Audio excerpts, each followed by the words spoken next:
Welcome to the second video in this two-part series. If you haven't watched my first video, in which I explain how scoring systems work, I will link it here. But this video will focus on the challenges and limitations of scoring and testing itself. We're going to explore 5. Why age equivalents aren't particularly helpful. 6. How do we know if scores are reliable, and what does confidence intervals mean? And 7. The general limitations of testing. My name is Kathy Curran. I'm a pediatric occupational therapist and psychologist and mum of 2 special needs boys. Let's start with age equivalents. Often, age equivalents seem like the most practical scores because they seem like they make sense. For example, if we are told that a 7-year-old child functions at the age equivalent of a 5-year-old child, this appears easy to interpret. In other words, a child is 2 years behind in their development. But this is deceptively not necessarily the case. Age equivalents are calculated based on the midpoint for each age group. For example, if we tested 100 6-year-old children and we plotted their scores on a graph, the middle point between all of these scores is what we would consider the age equivalent of a 6-year-old child. The same can be done for any age, and often in tests this can be specific to the number of months. So for example, we could get the age equivalent of a 6-year, 3-month-old child.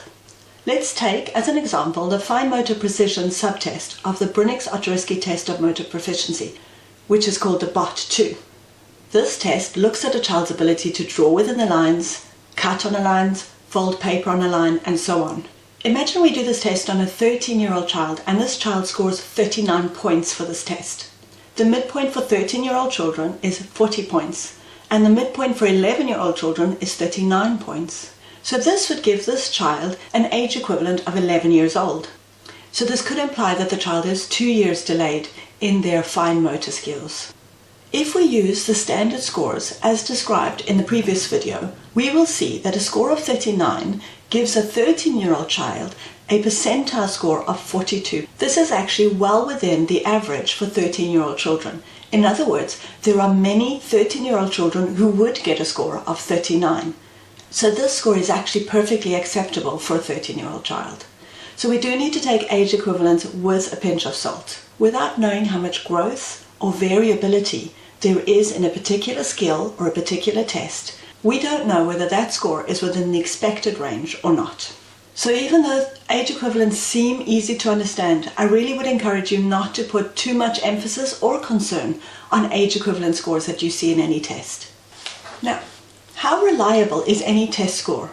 And what does confidence intervals mean? If a child gets any particular score on a test, how sure are we that this really reflects this child? There are a lot of factors we need to take into consideration when analyzing tests. First, the test itself. Tests are by no means perfect. We need to know if a test actually measured what it's proposing to measure. Would a child score a similar score on another test that measures the same skill? How much variability can we expect on these scores? This is checked by test developers, and therapists need to consider the validity of tests that they choose. Even when we choose tests with good validity and reliability, there is always a small margin of error, so we do need to take this into consideration. Next, the environment. We need to consider any impacts that the environment might have on the test and on the child. This could be building noises in the background, extreme temperatures that could make it uncomfortable for a child, and this could also include the interactions with the therapist. Is the therapist able to form a good relationship with a child and help them feel comfortable enough to carry out assessment tasks with them? This is, of course, the role of the therapist to control, and some of these factors we can control and some we can't. No environment is likely to be perfect for testing situations. It should be noted that test developers develop their tests by testing it on children in a variety of different environments, and so environmental factors like noise and temperature should be accounted for in the reliability and validity scores of the test. But it is still a factor that we should consider when interpreting results. And thirdly, the child. And this could be the most important factor. All children are different and behave different in different environments. We need to consider, is the child in good form? Has the child had enough sleep?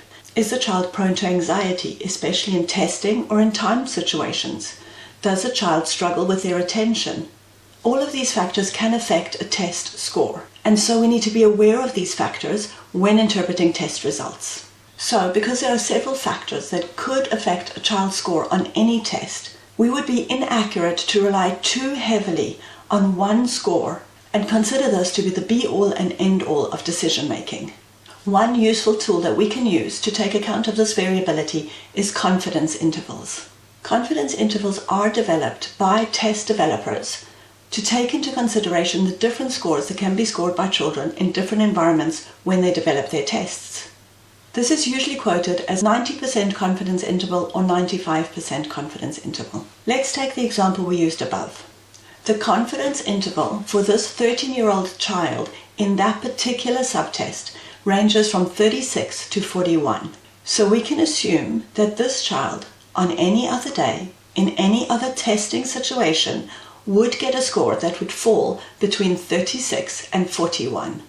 All these scores fall within the average range for this child's age group. So this means that we are 90% confident that this child would score within the average range for any fine motor test.